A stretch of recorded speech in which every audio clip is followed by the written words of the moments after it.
we are back. That's right, this is another Monster Hunter 2PG Unite if you're in America, which I am, but I imported it, so 2PG. Let's play. That's right, and it is actually before 3 AM, so hopefully I do not yawn the entire time like I did last time, and for most of mine. What you gonna do?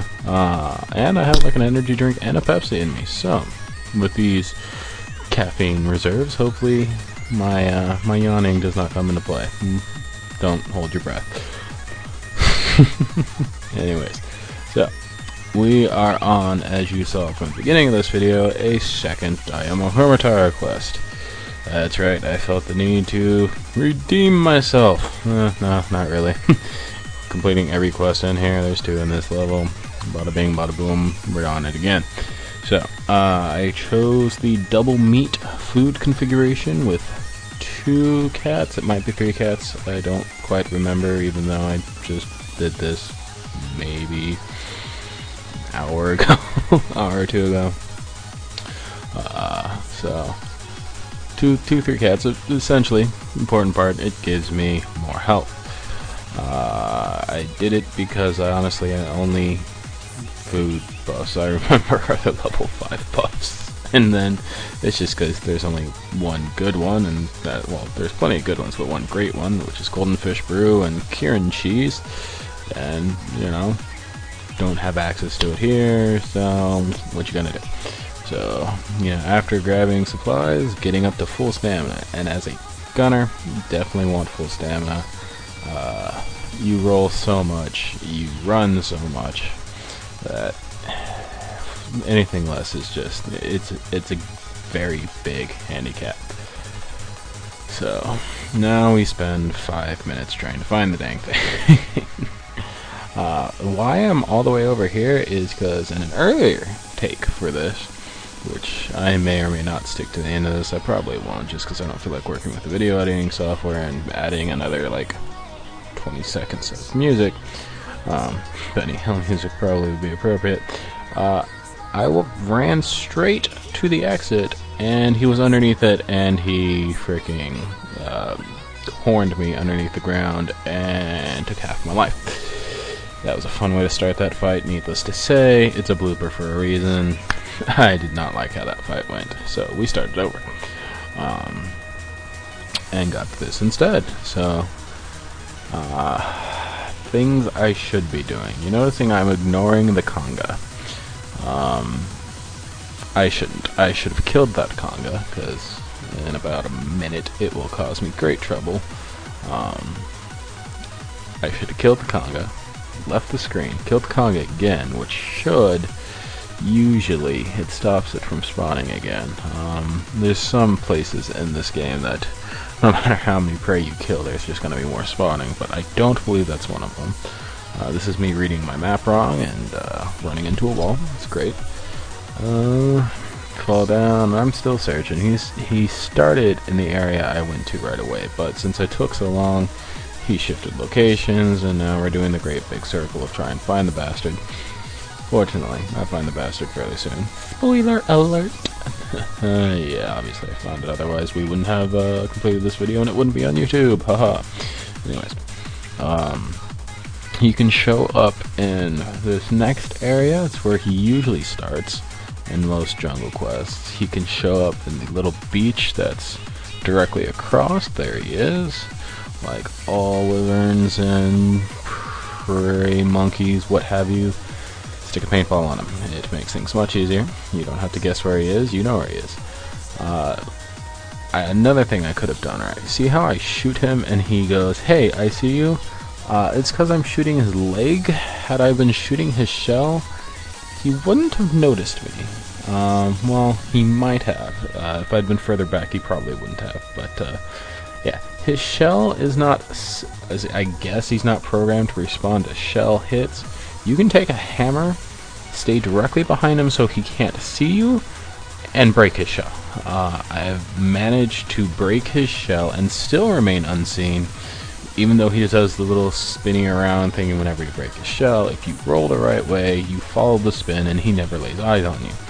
This is useful because he doesn't try to kill you, and you can just pound away at his shell, triple pounding the entire time.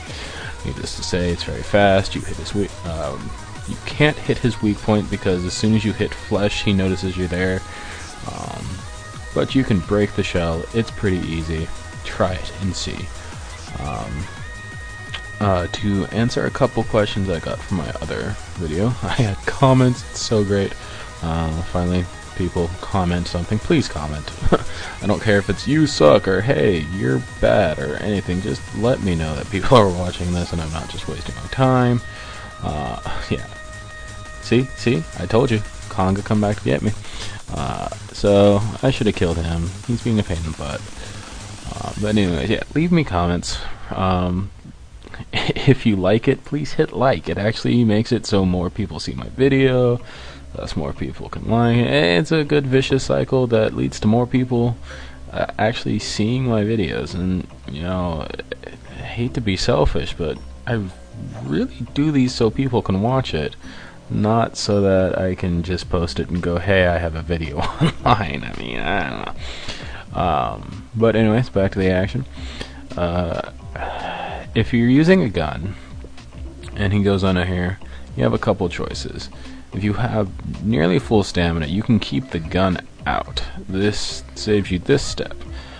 Or you can put it away while he's diving under. You have to do it while he's diving under. Otherwise, it's too late, and you'll just get... I got lucky right there. Or you'll just get horned for your trouble. But if you put it away, you can run around like an idiot. I'm sure the good people at this game could tell you the pattern it goes after. There's two main patterns when he dives underground and starts poking out underneath it with his horn. There's the random sort of checkerboard in the area pattern, and then there's the one where he tries to follow you. I'm pretty sure mechanically it works just like if he was walking, so sideways straight line to you, or even face forward, it doesn't really matter. So diagonals work really well. Whatever you would normally do to get away from a charging wyvern slash crab slash whatever you want to classify them under, the whole general thing, because it's not just wyverns anymore. This is what you want to do. Rage mode. Notice how much that did. You need to be careful to not just eat those over and over and over again, because it's very easy if you get greedy or get in a bad position to eat those over and over and over again. They set up for the charge. Fail shot right there. They set up for... he will not really combo you except in rage mode. And notice the jump there, he didn't home. I'm guessing the homing doesn't happen until a later level of quest. Oh, got trapped by the leg, and I lose another... if I had to guesstimate, I'd say it's a tenth of my HP. And it's just gone, like that. It's not a huge hit, but it adds up very quickly, because it's very easy to ignore the fact that you got hit by it. And it's fast. It's a quick recovering move, so it can lead you into a position where, oh no, I have to pot. I have to drink an HP potion, but he's recovering, he's in rage, he's moving really fast, and I get snagged because I mess up before I can heal. I've done that a million times with every monster in this game. I get cocky, I get to too low where I have to heal up, and oh, I got ticked up. I got the last little bit was some quick recovering move of a wyvern, and now I'm desperately trying to find a situation to pot in. Oh, I make a mistake in dodging. Oh, I've just died. Kitty carded, and I lose reward money. Oh, see, I got lucky there. I really probably should have been hit by that. But back to my point, because I'm trying to stay focused. I noticed a lot of my other videos, I'll start a point, get distracted by what's happening on there, and not go back to it. So I'm trying to stop that. It just... unless your name is like Admired Fob or Chrome Death Razor, or you're just really good at this game, pot sooner rather than later. If it's gonna not be a wasted pot, I mean, if it's not gonna, you know, heal more than the HP you're missing. Even then, on some cases you want to do it. Just do it. Find a spot to do it, unless you are absolutely sure that you are not going to get hit for a lethal amount, or into a location of a lethal amount. Now, to go back to the screen again, because I missed that shot, I have to spend far more time on that Hermitar than I probably should have to. Just my mic here, so there might be a little bit of crackling. So in the end, it saved me, but it put me in a very bad position. But why I focused on that Hermitar is because that Hermitar is a great annoyance. It can lead to me getting hit far more than the little sideswipe I saw coming. Now, calculated risks. Monster Hunter requires them. It also requires you to not fire your bow gun while it needs reloaded. I missed like 3-4 shots because of it. There's a difference between getting greedy and taking a calculated risk. I knew from what he was doing I was not going to take a large amount of damage because I was not in a position where I could be comboed by Daiema Hermitar, and I could get rid of a great annoyance from it. See, that is the danger of that move. It's not the spray itself. The spray itself is ludicrous. I mean, if you're paying attention, you're not going to get hit by it unless you've been hit by a Genprey or something. Normal circumstances, you're not going to get hit by it. I failed dodging. I messed up on the angle of the dodge, and I get hit by the claw. And the claw is every bit as damaging as that stream of water. So, I mean, and if you're really close, it's not hard to avoid it, but you make a mistake, oh, bam, really big chunk of damage. Another mistake I make here. That stance reflects bullets. I do alright for the first one. Oh, does it again. Okay, I take the first hit. That one was kind of unavoidable because it did it right as the bullet was flying, but I take that second one. I wasted 2 bullets. Now those 2 bullets probably I got about a little bit less than a minute left in this quest. Spoiler! I only have 2 more bullets to kill it. I kill it in the next 2 shots. Now, these next 2 shots are far more expensive than 2 normal shots. Now, whether or not 2 normal shots would have killed it, I don't know. I'm not sure. I don't think it has any real added vulnerability to fire in that location. If I was hitting leg or head, sure, I'll take the fact that it's going to eat more fire damage. But honestly, I could have switched to normal 1. I probably should have. I wasn't keeping track. I didn't think it was that close to being dead, to be honest.